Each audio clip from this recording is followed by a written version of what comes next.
오늘 이 시간에는 믿음으로 모세는 이라는 제목을 가지고 말씀 증거하도록 하겠습니다. 우리 제목을 함께 따라하겠습니다. 믿음으로 모세는. 우리가 그동안 새생명 축제를 준비하고 또 교회 절기를 지키면서 그동안 미뤄왔던 이 히브리서 11장 믿음의 영웅들에 대한 이야기, 이 말씀들을 다시 오늘부터 나누려고 합니다. 오늘 우리가 살펴볼 그 인물은 바로 모세입니다. 구약 성경에 보면 여러분은 이 아브라함이라는 인물 다음으로 우리가 가장 중요한 인물 한 사람을 뽑으라 라고 한다면 우리는 단연 모세를 뽑을 수가 있습니다. 여러분, 모세가 어떤 사람입니까? 모세는 명실공히 이스라엘 백성들을 애굽에서 건져낸, 구원해낸 이스라엘 민족의 영도자였습니다. 또한 그는 하나님께로부터 십계명을 비롯한 율법을 받은 율법의 수요자이기도 하고요. 더 나아가서 우리가 가지고 있는 성경 가운데 구약의 가장 중요한 언약과 율법의 말씀인 창세기로부터 신명기까지 이 5권을 기록한 성경의 저자이기도 합니다.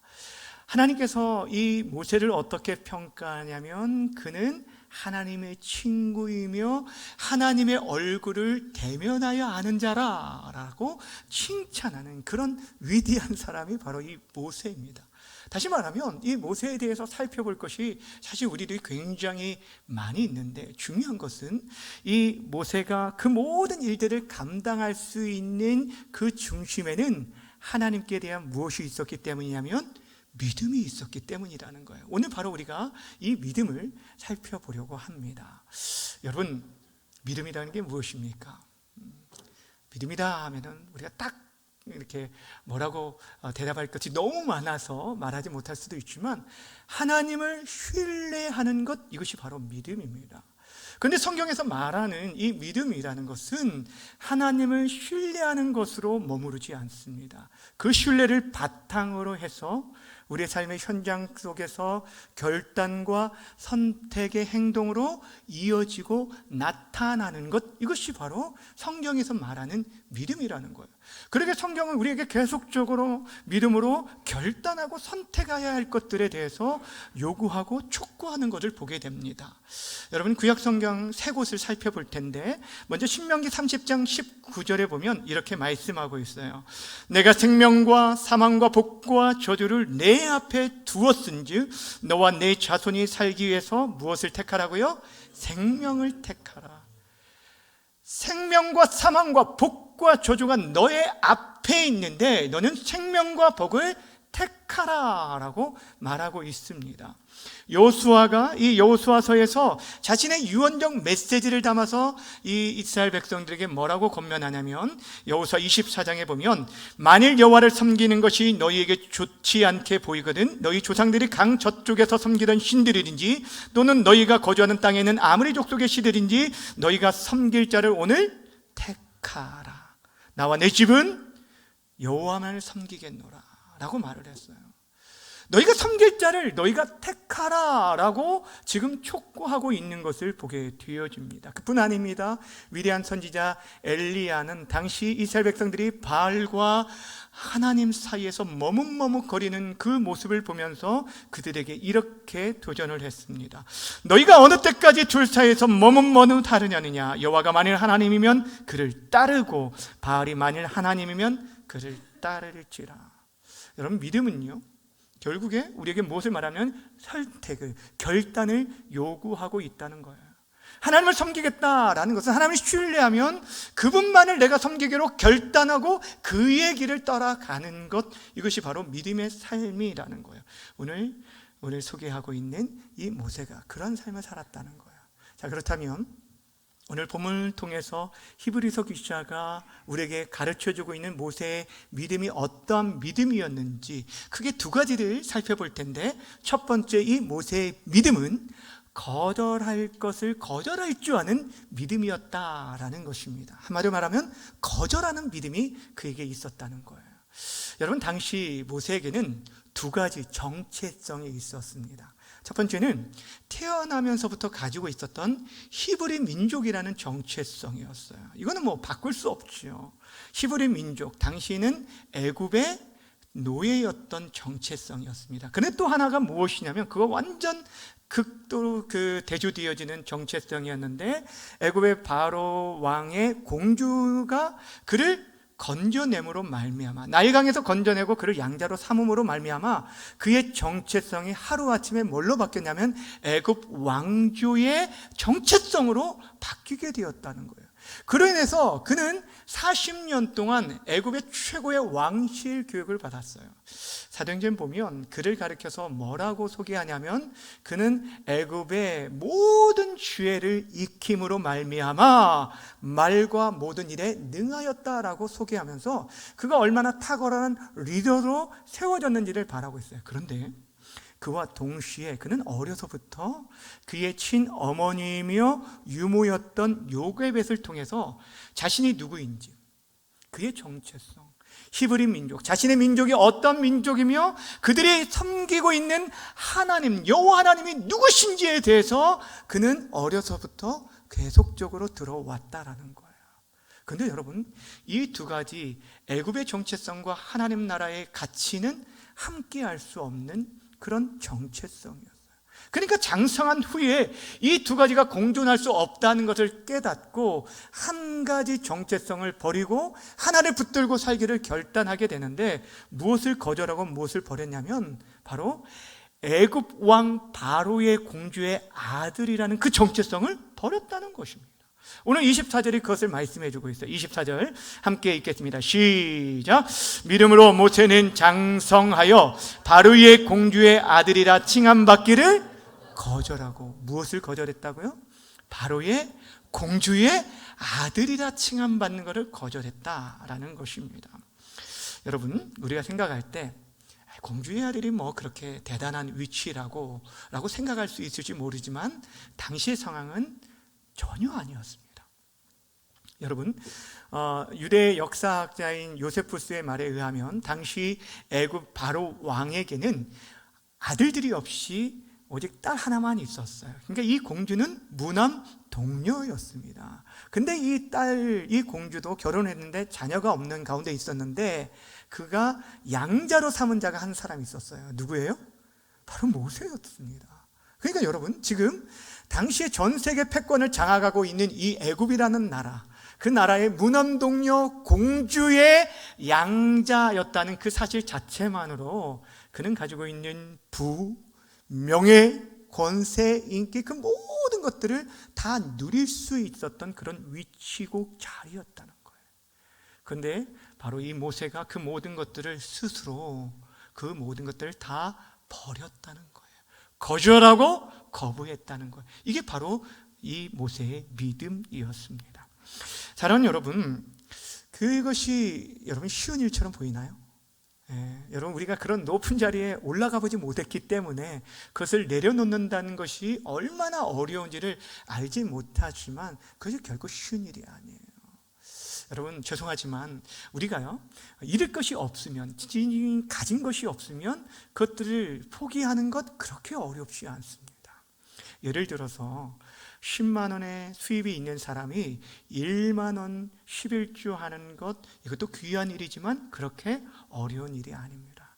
그런데 1000만 원의 수입이 있다, 그 가운데 100만 원 11주 한다? 눈이 커지네요. 쉬운 일이 아닙니다. 여러분, 무슨 말씀을 하려고는 하는지 아십니까? 그런데 특별히 지금 가지고 있는 권세예요. 권세, 그 권력이라는 것은 요즘 정치인들이 뭐라고 하냐, 이 권력은 마약과 같대요. 그래서 누군가 스스로 끌어내리지 않는 이상 스스로 그것들 내려놓기가 어려운 게 권력이라는 거예요. 그런데 지금 이 모세는 그 모든 것들을 가진 자였는데 그 모든 것을 스스로 버렸다, 거부했다라고 말하고 있습니다. 여러분, 왜 그랬을까요? 그는 하나님의 백성과 함께하기 위해서, 그리스도를 위해 살아가기 위해서, 다시 한번 말하면 하나님을 섬기기 위해서 세상의 부귀영화를, 그것들을 다 버리고 그 세상이 주는 가치와 그 특권들을 주를 위해 버렸다라는 것입니다. 화려한 애굽의 왕실에서의 그 편안한 삶보다 오히려 고난이 있다 할지라도 그리스도를 위해 살아가고 하나님의 백성과 함께하는 삶을 택하였다라는 거예요. 특별히 여러분, 당시 애굽은 무엇을 상징하면 세상의 가치를 상징합니다. 죄악의 가치, 화려하지만 죄로 물들어 하나님을 떠난 그 가치를 따르기보다는 내가 고통스럽고 어려움이 있다 할지라도 나는 하나님 나라의 가치를 가지고 살아가겠다라고 그는 그 모든 화려한 것을 거절했다는 거예요. 이것을 성경은 그가 믿음으로 한 결정이었다라고 말하고 있습니다. 사랑하는 여러분 진짜 어떤 사람이 복된 인생입니까? 여러분 정말 복 있는 사람, 성경에서 말하는 복 있는 사람이 어떤 인생일까요? 복 있는 사람은 악인의 꾀를 쫓지 않는 자예요. 악인의 꾀를 거절하는 자입니다. 죄인의 길에 여러분 서는 것을 거절하는 자이고, 오만한 자의 자리에 앉는 것을 사람들은 그렇게 부러워하고 그렇게 높아 보이는 그 자리를 그들이 그렇게 갈망하지만 그 모든 것들을 거절하는 자, 이 사람이 진짜 복 있는 사람이라는 거예요. 여러분 요셉을 한번 생각해 보세요. 그는 자신이 가지고 있는 그 삶의 위치, 그 가정 총무로서의 안정된 위치가 있었는데 보디발의 아내의 집요한 그 유혹 앞에서 얼씨구나 하고 넘어가지 않았어요. 오히려 내가 어찌 이 큰 악을 행하여 하나님께 죄를 지으리요 라고 하면서 그는 단호하게 그 죄의 유혹을 뿌리쳤다는 거예요. 그리고 그 자리를 떠나 도망쳤습니다. 여러분 이것이 믿음의 행동이라는 거예요. 사랑하는 여러분, 저와 여러분들이 이 땅의 유혹과 죄악에 대해서 단호하게 거절하고 그것을 떠나야 할 이유가 무엇인 줄 아십니까? 우리는 더 이상 이 세상에 속한 자들이 아니기 때문이에요. 우리는 이 땅에 발을 디디고 살아가고 있지만 우리의 시민권은 이미 하늘에 속한 자, 하늘의 영원한 기업을 얻을 자가 바로 저와 여러분이라는 거예요. 그러기에 썩어 없어질 잠시 우리에게 기쁨을 주는 이 세상의 그거 앞에 우리 마음이 흔들릴 수 없는 거예요. 진짜 영원한 가치와 하늘의 부활을 가진 자는요, 그거 앞에 흔들릴 수 없다라는 거예요. 사도 요한이 그의 서신서에서 이 세상의 그 대표적인 세 가지 유혹을 이렇게 소개합니다. 육신의 정욕과 안목의 정욕과 이생의 자랑. 여러분 우리가 넘어지는 것들이 바로 이 세 가지 안에 다 들어있지 않습니까? 물질과 명예와 이 정욕에 우리가 쉽게 무너지는 것들을 보게 되죠.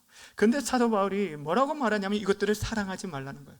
하나님께로부터 비롯된 것이 아니기 때문에 모든 사람들이 그 길을 걸어간다 할지라도, 넓은 길로 간다 할지라도 하나님이 아니시고 노라고 우리가 말할 줄 알아야 한다는 거예요. 왜냐하면 이 세상도 지나가고 그 정욕도 지나가고 오직 주를 위해 사는 삶만이 영원하고 우리 하나님과 함께 할 것이기 때문에, 그렇게 우리에게 계속적으로 말을 하고 있는 것입니다. 이 세상의 가치와 그 죄의 유혹을 거절하라라고 말하고 있는 것이, 이것이 믿음의 삶이라는 거예요. 지난번에 한번 그 설교 시간에 에릭 니들이라는 사람에 대한 영상을 잠시 보여드린 바가 있어요. 몇 달 안 됐는데 기억이 나실 것 같기도 하고 안 나실 것 같아요. 달리기 선수 이야기 기억나시나요? 별로 안 나시는 것 같아요. 1924년 파리 올림픽에서 있었던 일인데, 이 에릭 니들은 당시 영국의 100m 달리기 선수였습니다. 그는 당시 세계 세계 신기록 보유자로서 당시 가장 유력한 100m 금메달 후보였습니다. 그런데 그가 결승전을 앞두고 나서 경기를 포기했어요. 그 이유가 무엇이었습니까? 7월 14일이 원래 경기가 이루어지는 날이었어요. 월요일이었는데 이 날이 프랑스, 여러분 뭐예요? 프랑스 갑자기 그렇죠? 프랑스 혁명에 일어났던 그때잖아요. 그리고 그 기념일이었기 때문에 그 날에 그들이 하루 전날, 그 날의 경기를 그 전날로 좀 옮겨달라고 요청이 들어왔습니다. 그러다 보니까 이 경기 일정이 월요일에서 주일로 바뀌게 됐어요. 근데 이 에릭 니들에게 있어서 주일은 어떤 날이에요? 하나님 앞에 예배하는 날이에요. 그의 우선순위, 그를 놓을 수가 없었던 것입니다. 그러게 그는 그 날에 나는 경기할 수 없다라고 선언을 한 거예요. 그럼 여러분, 영국에서 이 영국 국민들이 얼마나 그를 비난했겠습니까? 그 당시 신문에서 나온 말들이 무엇이었냐면, 어떤 말이었냐면, 자기 이기심으로 인해서 조국을 배신한 배신자다, 옹졸한 신앙인이다, 무한 이기주의자다, 이런 얘기를 했어요. 자기밖에 모른다는 거예요.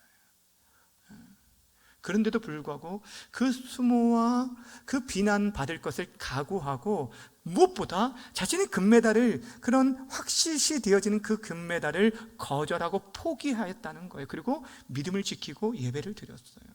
그런데 하나님께서 거기서 끝나지 않으셨죠. 그게 놀라운 그런 기회를 주시는데, 그가 100m 단거리 선수였는데 400m 달리기로 한 선수가 갑자기 배탈이 나서 대타로 누가 뛰게 됐냐면 이 에릭 니들이 뛰게 되었어요. 여러분, 100m 달리기 선수가 400m에서 메달을 따는 일은 거의 드물었는데, 그 모든 예상을 뒤엎고 당시에 인간이 달성할 수 없었던 47.06이라는 그런 세계 신기록을 다시 갱신하면서 금메달을 따게 되었어요. 여러분, 이때 이 에릭 니들이 전 세계 사람들 앞에서 인터뷰를 하면서 이런 얘기를 했어요. 내가 200m는 내 힘으로 죽으라고 달렸는데 나머지 200m는 하나님이 등을 밀어주셔서 하나님께서 달리게 하셨다라고 말하면서 자신의 손바닥에 새겨놨던 성경 구절을 보여주면서 그들에게 얘기하는 거예요. 나를 존중히 여기는 자를 내가 존중하리라. 이것이 하나님의 말씀입니다 라고 선포했어요. 너무 멋지지 않습니까? 네, 멋지죠. 여러분, 그는요, 하나님 때문에, 하나님을 경외하는 그것 때문에 자신의 믿음을 지켰어요. 사람들의 비난과 사람들의 조롱이 있을 것을 몰랐던 것이 아닙니다. 그럼에도 불구하고 그는 자신에게 당연시 주어질 그런 금메달까지 포기하고 믿음을 지키고 하나님을 예배하였다라는 것입니다. 사랑하는 여러분, 하나님 기뻐하신 믿음이 바로 그런 믿음이에요. 오늘 모세가 그러했어요. 주 안에 사랑하는 여러분, 저런 믿음은 하나님의 뜻에 합당하지 않는 것들에서 내가 분명하게 노라고 말할 수 있는 거예요. 여러분, 믿음은요, 아닌 것은 아니라고 말하고, 정말 그것이 내 목에 칼이 들어올지라도 끝까지 길면 그것을 믿음으로 걸어가는 것, 이것이 바로 진짜 믿음이에요. 하나님 기뻐하시는 것, 내 삶에 어떤 손해가 닥친다 할지라도 이것이 하나님이 기뻐하지 않는 일이고 이것이 죄와 타협하는 일이라면 나에게 큰 손해가 올지라도 정직을 지키고 거룩함을 지키고 죄와 타협하지 않게 살아가는 것, 거절하는 믿음, 이것이 하나님이 기뻐하시는 믿음임을 기억하시길 바랍니다. 두 번째, 오늘 모세의 믿음은 바로 더 가치 있는 것을 선택할 줄 아는 믿음이었다라는 것입니다. 여러분, 거절하는 것으로 끝나지 않습니다. 거절해야 할 것을 거절하는 것으로 끝나지 않고 취해야 할 것을 적극적으로 취한 그러한 선택하는 믿음을 가졌다는 거예요. 우리 그리스도인들이 신앙생활에서 이런 생각을 할 때가 있어요. 내가 예수님을 믿기 때문에, 여러분, 내가 이것도 안 하고 저것도 안 하고, 내가 술도 마시지 않고 담배도 피지 않고 거짓말도 하지 않고 이것도 하지 않고 저것도 하지 않는다라고 여러 가지에 대해서 얘기하는데, 그런데 여러분, 그것으로 우리가 만족하고 끝나면 안 된다는 거예요. 하지 않는 것에 의미가 있는 것이 아니라 더 나아가 적극적으로 하나님의 기뻐하신 뜻을 우리가 추구하고 그것을 선택하며 살아가야 하는 것이에요. 그저 하나님 기뻐하는 거예요. 오늘 모세가 여러분 거절했던 것, 그 앞에서 거절했던 건 다만 거절을 위한 목적으로 거절한 것이 아니라 더 나은 가치를 붙들기 위해, 선택하기 위해 거절했다는 거예요. 그래서 오늘 25절과 26절에서 알 수 있는데, 25절과 26절은 특별히 여러분 주목해 보셔야 할 게 이게 병행 구절로 되어 있어요. 같은 내용을 강조하면서 이 모세가 무엇을 선택했는지, 히브리서 기자가 무엇을 지금 강조하고 있는지를 주목해 보셔야 돼요. 25절 먼저 함께 읽겠습니다. 시작. 도리어 하나님의 백성과 함께 고난받기를 잠시 죄악의 낙을 누리는 것보다 뭐 했다고요? 더 좋아하고, 여기 보시면 두 가지가 나오죠. 잠시 죄악의 낙을 즐거워하는 것이 있고, 누리는 것이 있고, 또 하나님의 백성과 함께 고난받는 게 있어요. 무엇을 선택했다는 거예요? 하나님의 백성과 함께 고난받는 것을 선택했다는 거예요. 여기서 더 좋아했다는 게 선택했다라는 그런 단어입니다. 26절도 보겠습니다. 시작. 그리스도를 위하여 받는 수모를 애굽의 모든 보화보다 더 큰 재물로 여겼다. 자, 여기 보시면 애굽의 모든 보화와 그리스도를 위하여 받는 수모를 비교하고 있는데, 그 중에 무엇을 선택했다는 것입니까? 그리스도를 위하여 받는 수모를 선택했다. 왜요? 그것을 더 값진 것으로, 가치 있는 것으로 여겼다라는 거예요. 이것이 다 나쁘다는 게 아니에요. 물질이 다 나쁘다는 것이 아니에요. 그런데 지금 여기서 무엇을 얘기하냐면, 더 가치 있는 일을 위해서 자신이 선택했다라는 것입니다. 어쩔 수 없이 마지못해 선택한 것이 아닙니다. 하나님의 백성과 함께하는 이 삶이 죄악의 낙을 누리는 것보다 더 가치 있는 일임을 알았기에 이를 위해서 선택했다라고 말하고 있어요. 눈에 보이는 잠시의 이득과 기쁨을 누리기보다 영원한 가치를 붙들었다라는 것입니다. 여러분, 여기서 25절에 성경이 무엇을 말하고 있냐면, 죄악의 낙을 누리는 거에 그 앞에 잠시라는 단어를 우리가 주목해 봐야 돼요. 여러분, 분명 죄가 주는 기쁨이 있습니다. 네, 이건 쾌락이라고 말을 하죠. 여러분, 사람들이 죄를 짓는 이유, 죄에 빠지는 이유가 무엇입니까? 그 쾌락, 분명 죄가 주는 즐거움도 있는데 성경이 뭐라고 말하냐면 그는 잠시에 불과하다는 거예요. 그것은 사실 진정한 기쁨이 아니에요. 여러분, 죄를 지어보셔서 알잖아요. 그저 여러분의 마음에 참된 평안과 안식을 주고 기쁨을 줍니까? 그건 진짜 잠깐이에요. 그것은 일시적이라고 성경은 말하고 있어요. 우리가 매사에 우리의 삶에 무엇을 선택해야 하냐면, 하나님이 어떤 것을 기뻐하신지에 대한 그 가치를 두고 살아야 돼요. 이것이 썩어질 가치인지 영원한 가치인지, 똑같은 우리에게 주어진 시간이 있는데 그 시간 속에서 우리가 그 시간을 가지고 어떤 일을 하는지, 이거는 우리가 선택하는 일이에요. TV를 보고 우리가 드라마를 보고 시간을 보낼 수도 있지만, 그 시간을 통해서 다른 영혼들을 돌아보고 선교하고 또 전도하고 기도하며 헌신하는 일을 할 수 있다는 거예요. 똑같은 물질을 가지고 여러분이 그 물질을 가지고 맛집을 찾아서 1시간 동안 달려가서 30분 동안 여러분 줄을 서서 대기하고 그 엄청난 돈을 주고 먹고 오는 것도 여러분 나쁘다는 얘기가 아니에요. 그런데 그보다 그 똑같은 시간과 에너지와 물질을 가지고 옆에 있는 다른 형제들, 힘들어하는 지체들과 함께 설렁탕을 사드시는 게 훨씬 가치 있지 않느냐는 거예요. 하나님이 우리에게 원하시는 그런 믿음은 바로 여기에 있다는 거예요. 더 가치 있는 것을 선택할 줄 아는 믿음, 이것을 말하는 거예요.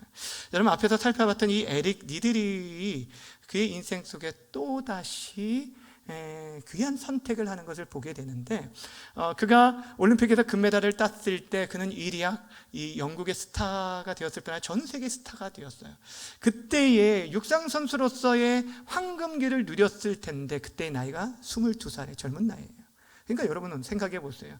그가 얻은 그 인기와 명예와 또 그가 또 계속적으로 추구하면 여러분 그가 얻을 수 있는 부귀영화, 그 많은 것들이 있는데 그는 돌연 그 황금기에 은퇴를 선언합니다. 22살의 젊은 나이에. 왜 그랬냐면 그가 어려서부터 가지고 있었던 한 가지 서원한 것이 있었어요. 하나님 앞에. 하나님, 나를 중국의 선교사로 보내주십시오.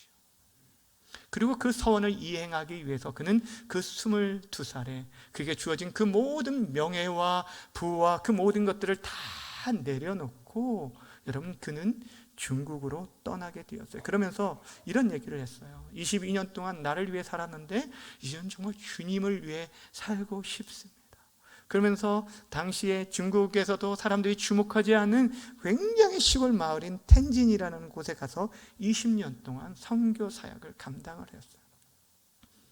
여러분 주변 사람들은 그를 볼 때 굉장히 어리석은 선택이었다라고 얘기를 하는데, 여러분 그는요 주를 위해 사는 것만이 영원한 가치가 있다는 걸 알았기 때문에, 여러분 그것이 정말 가장 중요한 가치라는 것을 알았기 때문에 그는 영원한 하나님 나라를 선택하며 그 일을 위해 살아갔다라는 것입니다.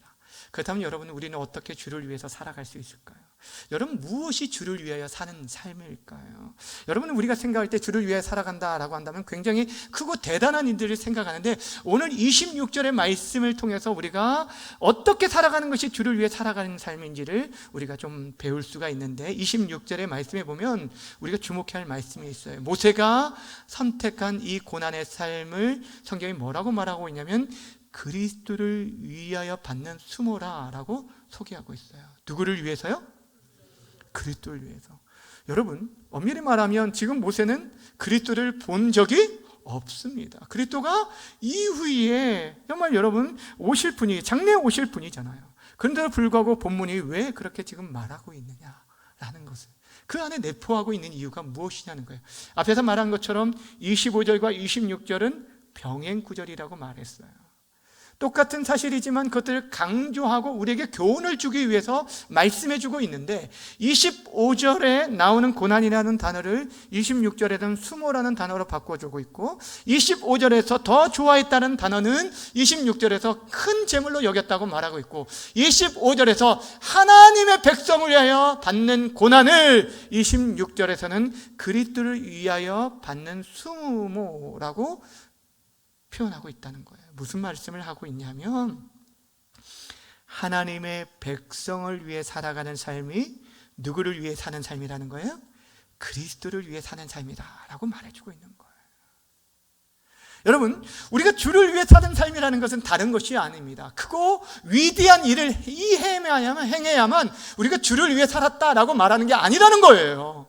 여러분의 삶 속에서 하나님이 사랑하시는 그 백성들, 주의 백성들, 우리의 성도들 한 사람 한 사람을 사랑으로 섬기고 돌아보고 그들을 그리스도께 인도하며 살아가는 모든 삶이 누구를 위한 삶이라고요? 주를 위한, 그리스도를 위한 삶. 그러니까 여러분들이 교회에 와서 교회를 섬기고 주님의 몸된 교회, 또 지체들, 어린 심령들을 섬기고 또 장차 하나님 앞에 나오게 될 이웃들을 섬기는 모든 일들을 우리 하나님께서는 주를 위한 일로 여겨주신다는 것입니다. 그렇게 사랑하는 여러분, 우리가 하는 일들, 그 헌신들, 작은 것 하나하나 모두가 우리 하나님께서 기뻐 받으시는 주를 위한 일이심을 기억하면서 더욱더 마음을 다하고 힘을 다해서 감사함으로 섬길 수 있는 우리 모두가 되어지길 주님의 이름으로 축원합니다. 마지막으로 우리가 살펴보길 원하는 것은 이 모세가 이렇게 자신의 삶에 거절할 것을 거절하고 정말 힘들고 어려운 가운데서도 선택할 것을 선택할 수 있었던 그 힘이 어디서부터 비롯되었느냐라는 거예요. 오늘 성경은 분명히 말합니다. 그에게 임할, 장차 임할 하나님의 주실 상을 바라보았기 때문이다 라고 말하고 있어요. 26절 말씀 다시 한번 읽겠습니다. 시작. 그리스도를 위하여 받는 수모를 애굽의 모든 보화보다 더 큰 재물로 여겼으니 이는 무엇을 바라봤다고요? 상 주심을 바라봤다. 여러분, 이 말은 결국에 모세는 이 땅에서의 삶이 끝이 아니라는 걸 알았다는 거예요. 이 땅에서의 삶이 끝이라면 여러분 어떻게 해서든지 다른 사람을 밟고 일어서라도 이 세상이 추구하는 그 명예와 권세와 물질을 위해 살아가세요. 그러나 여러분, 그것이 끝이 아니기에 하나님 앞에 서야 할 날이 있고 우리가 행한 대로 심판을 받을 때가 있기를 알기 때문에 그의 수고에 따라 우리에게 예비된 상급을 바라보며 그렇게 살아가는 거예요. 여러분, 우리 믿음의 사람들이요, 지금 이 땅에 살아가면서 그리스도인으로 살아가는 것이 얼마나 힘들고 어렵습니까? 여러분, 죄송하지만 여러분들이 지금 믿음으로 살아가는 게 힘들지 않다라고 한다면 죄송하지만 하나님의 말씀의 가치를 따라가지 않기 때문이에요. 적당하게 세상의 가치와 타협하고 있기 때문이라는 거예요. 하나님과 세상살이의 양다리를 거치며 적당하게 살아가면 여러분 문제가 없어요. 그런데 주를 위해 살아간다면 여러분은 얼마나 힘들고 어려운지 몰라요. 근데 우리가 그때 끝까지 믿음의 길을 걸어갈 수 있는 힘은 다른 것에 있지 않아요. 우리에게 예비된 하나님이 주실 상을 바라볼 때 우리가 견뎌내는 것 아닙니까? 저는 예전에도 말씀드렸지, 가끔 이런 생각을 하면서 살아요. 제 인생의 여정을 다 마치고 하나님 앞에 섰을 때 제가 지금 서게 된다면 참 부끄럽고 죄송한 마음이 많이 있겠지만, 그럼에도 불구하고 하나님께서 두 팔을 벌려 우리 주님께서 저를 꼭 안아주시면서 사랑하는 준호야, 그동안 참 수고 많았다. 내가 네 마음 안다 라고 하시면서 위로해 주실 것을 생각을 합니다. 그때 정말 주저앉은 자리에서 다시 일어날 수 있는 힘을 얻곤 한다는 것입니다. 전에 사랑하는 여러분은 어떻습니까? 우리가 믿음의 길을 걸어가는 것, 이 마지막 시대의 믿음을 지키고 살아야 할 이유가 바로 여기에 있는 것 아닙니까? 우리에게 예비된 면류관이 있기 때문에 우리는 이 길을 지금도 걸어가는 거예요. 근데 가끔 어떤 분들이 이런 얘기를 합니다. 기독교가 다 좋은데 상 준다고 하는 것만 빼면 좋겠다, 이런 얘기를 해요. 우리가 상을 바라면서 신앙생활하는 거 저급한 것 아니냐, 그런 수준이 아니냐라고 말씀하는데, 여러분 그렇지 않아요. 성경은 우리에게 분명히 우리에게 예비된 상을 바라볼 것들을 우리에게 요구하고 있어요. 대표적으로 우리가 이미 살펴봤던 히브리서 11장 6절에서 뭐라고 말하고 있습니까? 믿음이 없이는 하나님을 기쁘시게 할 수 없나니 하나님께 나아가는 자는 뭘 믿어라는 거예요? 반드시 그가 계신 것과 그가 자기에게 찾는 자에게 뭐 주심을? 상 주심을 믿어야 한다라고 말씀하고 있어요. 하나님 살아계신 분이십니다. 지금도 살아 역사하시고 우리에게 말씀으로 다가오시고 이 가운데도 임재해 계시는 거예요. 그 전능하신 창조주시오 보존자시고 장차 심판자로 오실 그분이 살아계실 뿐 아니라 그분을 간절히 구하고 찾는 자에게 상 주심을 믿고 살아가는 것, 이게 믿음이라니까요.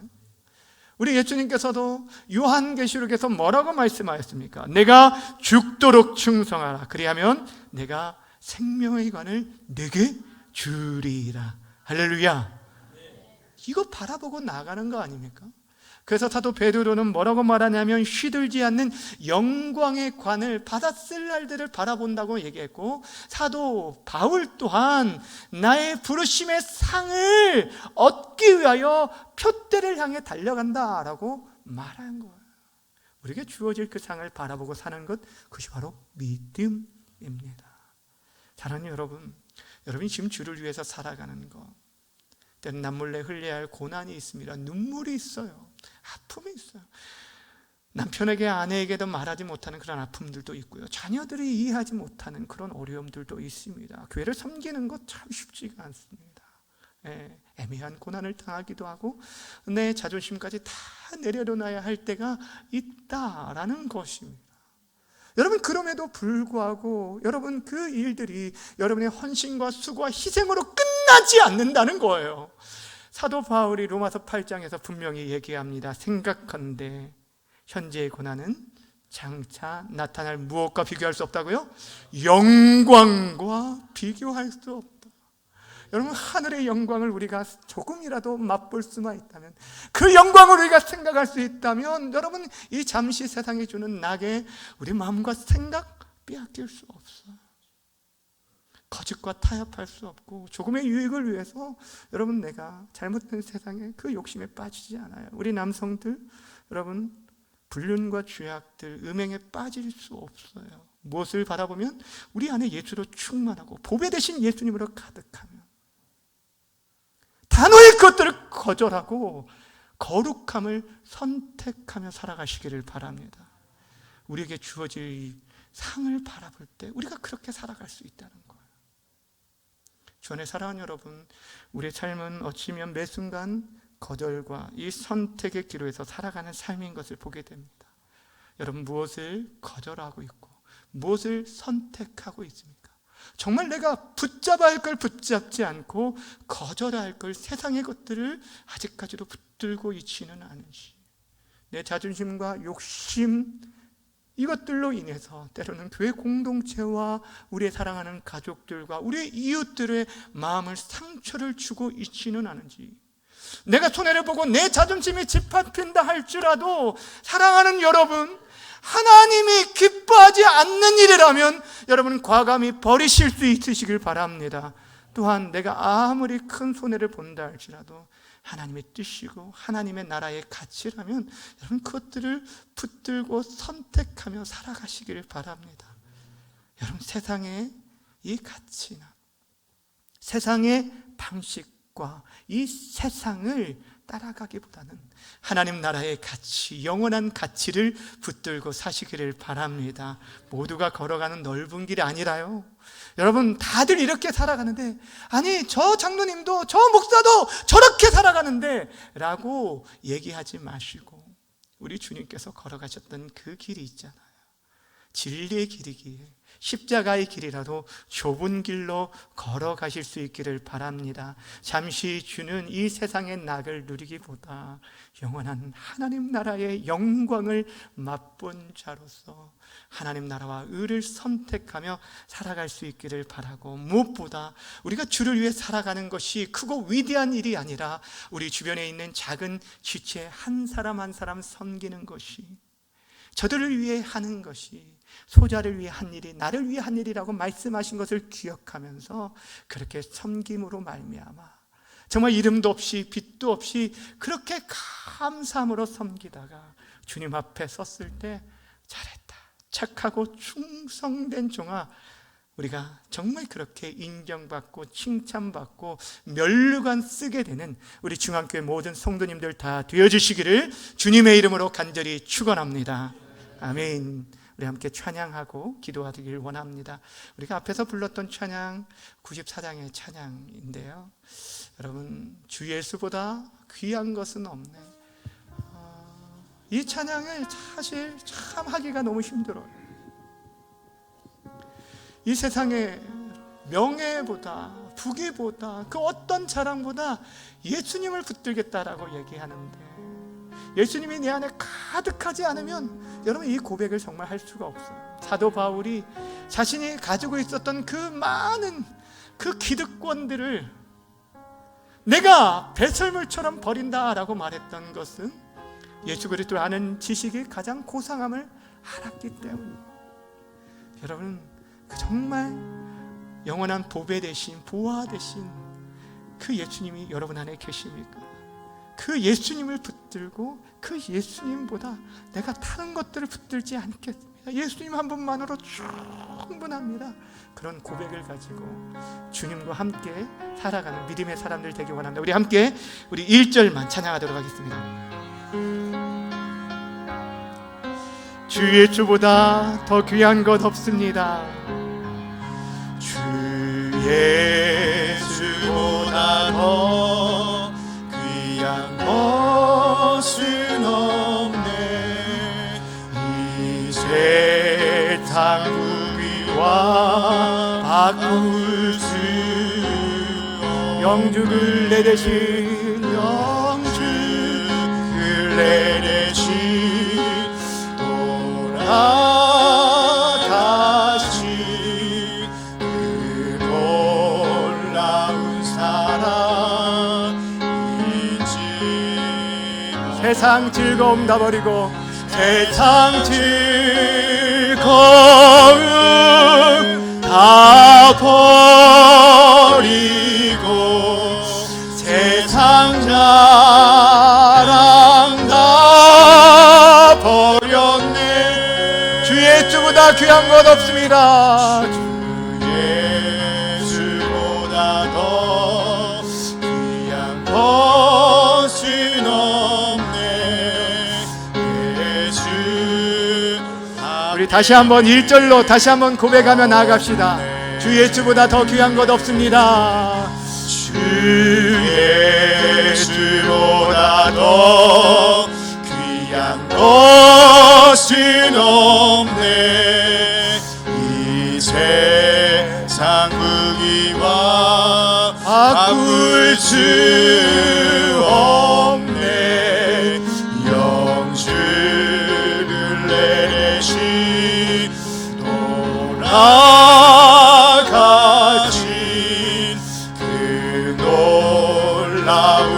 사랑 잊지 못해. 세상 즐거움, 세상 즐거움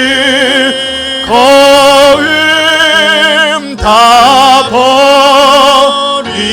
버리고 세상 자랑 다 버렸네. 주 예수보다 더 귀한 것은 없네. 예수밖에는 없네. 자, 우리 기도하며 나아갔으면 좋겠습니다. 사랑하는 여러분, 여러분은 예수님을 믿음으로 여러분은 거절하고 또 여러분이 붙잡고 살아가는 것이 무엇입니까? 믿음은 선택입니다. 영원한 것을 바라보고 선택하는 것이 믿음입니다. 이제는 내게 유익한 것을 버리는 것이 믿음이에요. 이 시간 기도할 때 하나님, 예수님보다 더 귀하게 여기는 것 다 버릴 수 있는 그런 믿음을 주옵소서. 여전히 세상 것을 더 기뻐하려는 우리의 죄악된 마음들 용서해 주시고 단호하게 죄를 거부하고 죄악을 끊을 수 있게 하시고 하나님 나라와 의를 위해 살아가게 해달라고 오늘 말씀을 붙잡고 주여 한번 부르고 같이 기도하며 나아갑니다.